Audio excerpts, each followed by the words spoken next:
Assalamualaikum warahmatullahi wabarakatuh.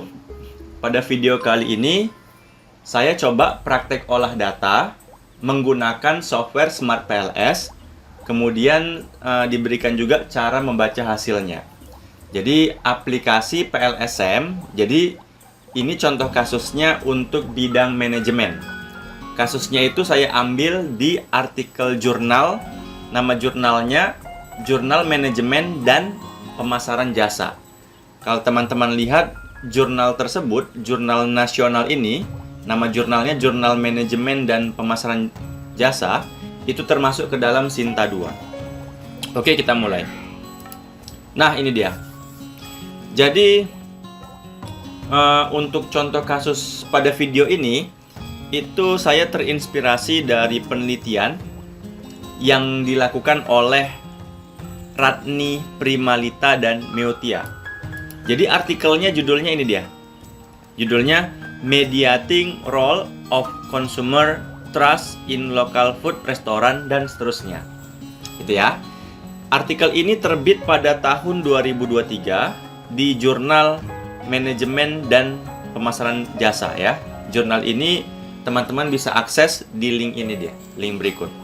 Ini dia masuk ke dalam Sinta 2. Oke, sekarang kita lihat langsung model yang beliau ajukan.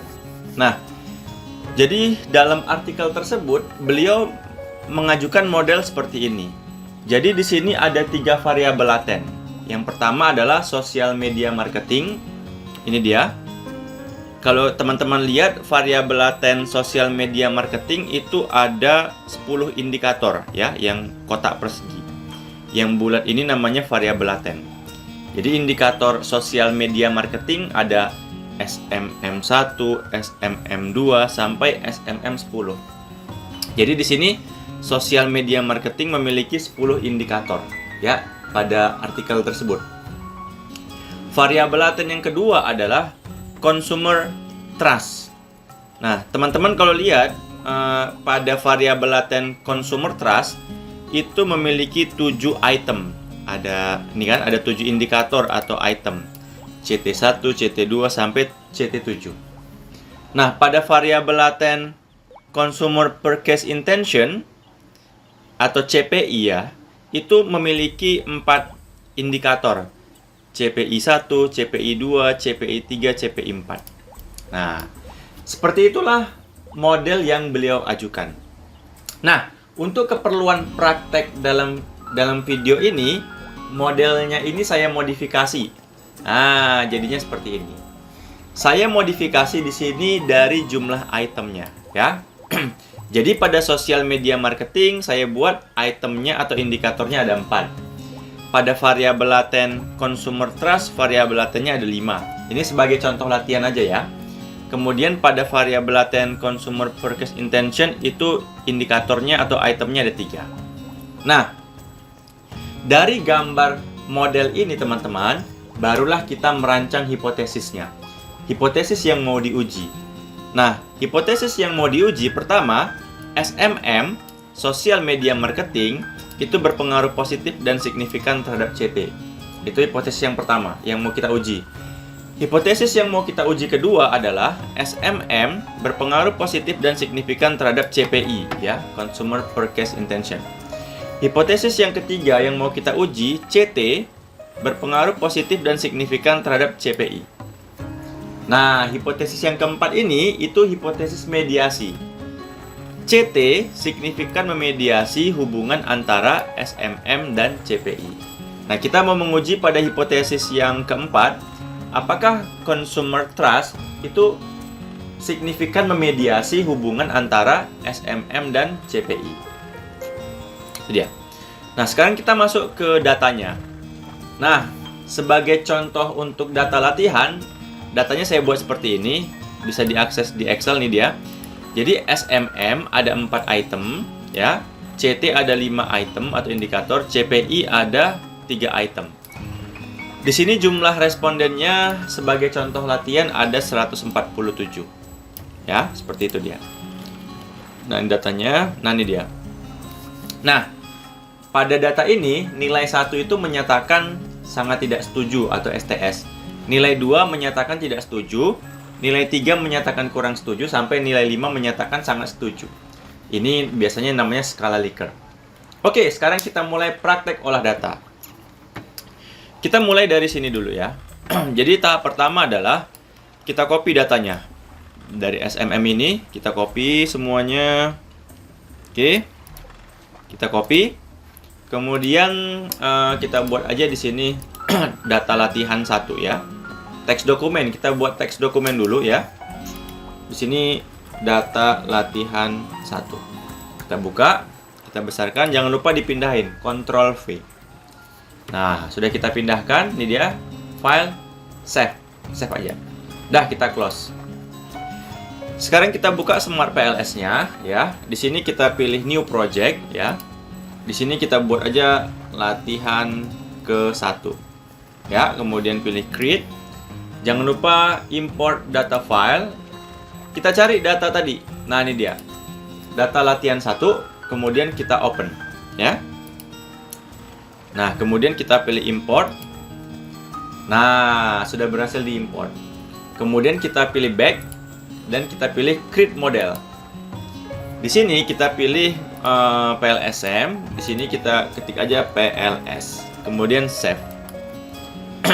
Nah, barulah kita mulai menggambar modelnya. Oke, pertama kita buat variabel laten namanya SMM ya. Ini social media marketing, kita copy aja namanya. Pilih laten variabel, klik di sini. Oke, kemudian kita membuat variabel laten consumer trust ya. Kita pindahkan di sini, kita buat lagi.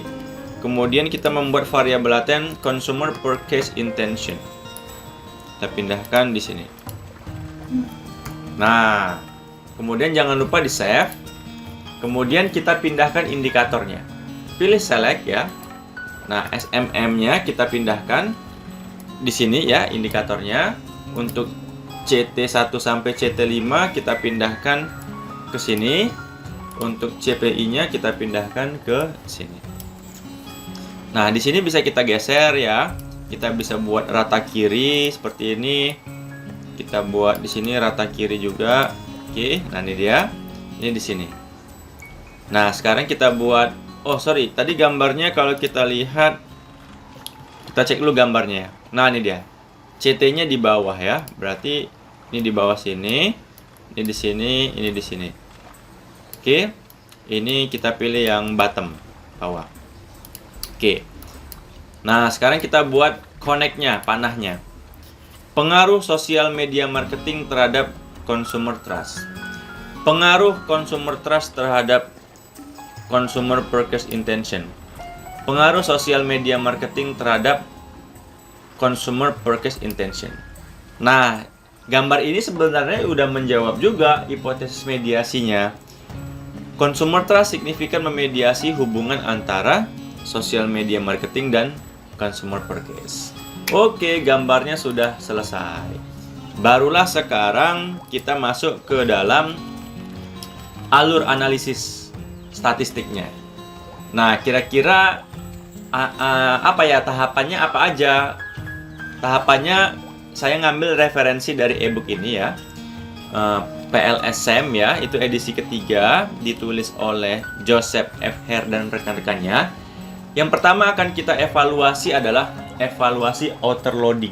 Itu semacam pemeriksaan validitas, di mana dikatakan valid kalau outer loadingnya di atas 0,7.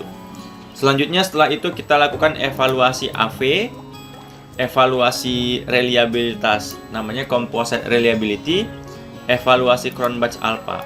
Di sini AV-nya harus di atas 0,5, CR-nya harus di atas 0,7, CA-nya Cronbach alpha harus di atas 0,7.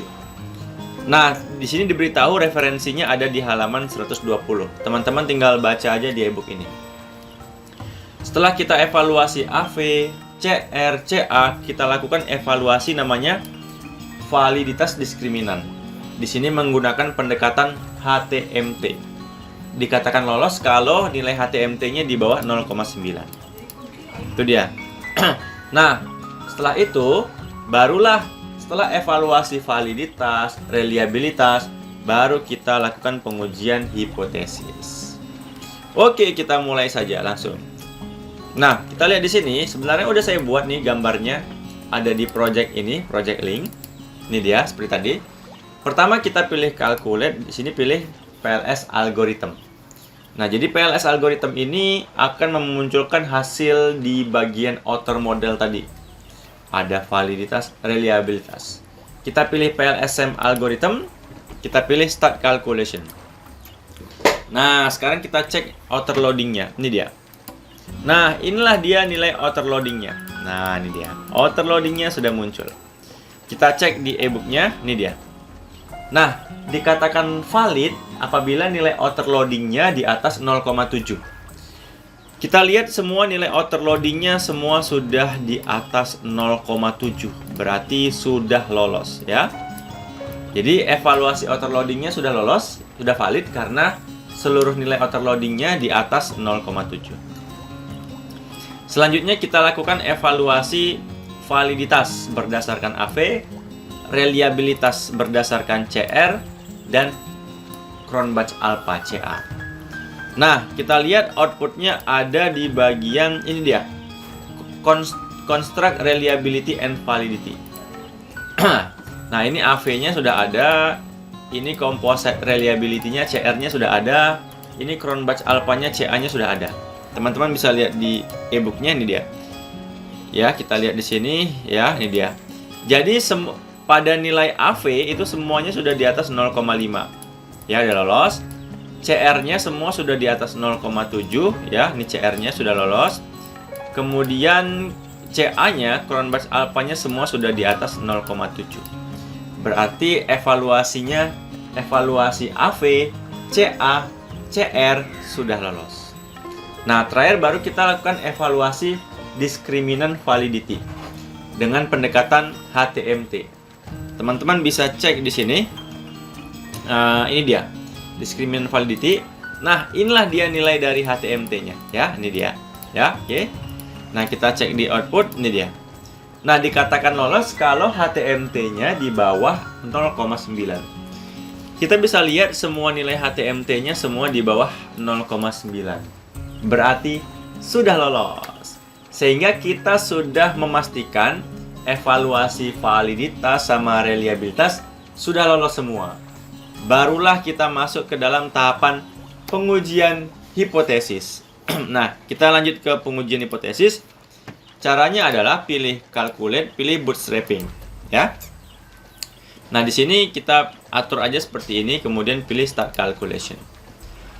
Nah, kita lihat di bagian pad coefficient. Nah, inilah dia hasil dari pengujian hipotesisnya. Ya, sudah saya pindahkan di sini. Nah, ini dia. Kita coba jawab hipotesis yang pertama ya. Ini dia. SMM, ya, social media marketing itu berpengaruh positif terhadap consumer trust. Tahu dari mana positif? Karena nilai koefisiennya, kolom original sampelnya 0,571. Itu kan nilainya positif. Nah, ini dia. Ya. Jadi SMM, social media marketing berpengaruh positif terhadap consumer trust. Kemudian cek lagi nilai p-value-nya 0,000. Ini dia.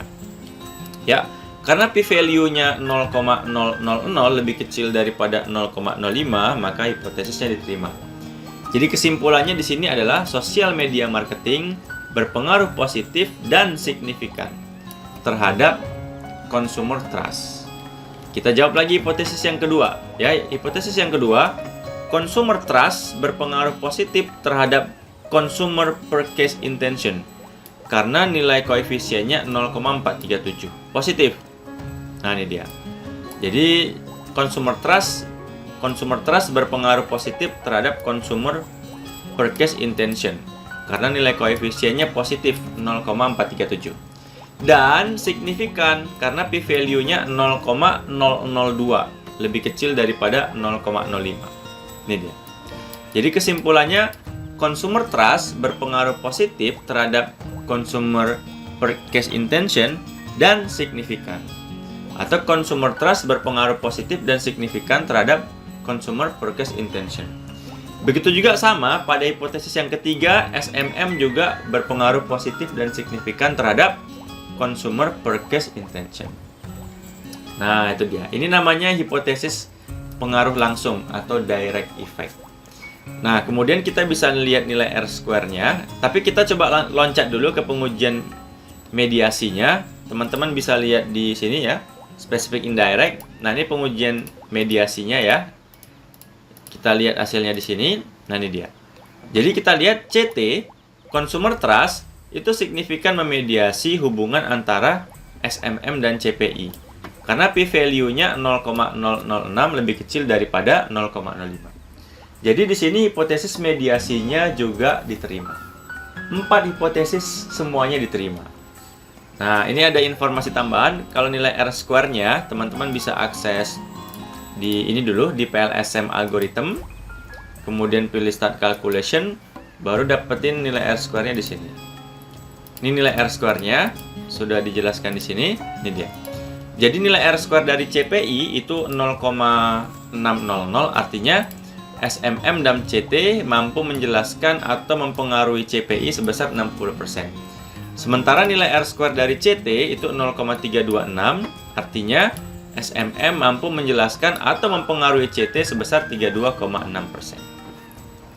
Oke teman-teman, demikian penjelasan dari saya. Mohon maaf atas segala kekurangan. Assalamualaikum warahmatullahi wabarakatuh.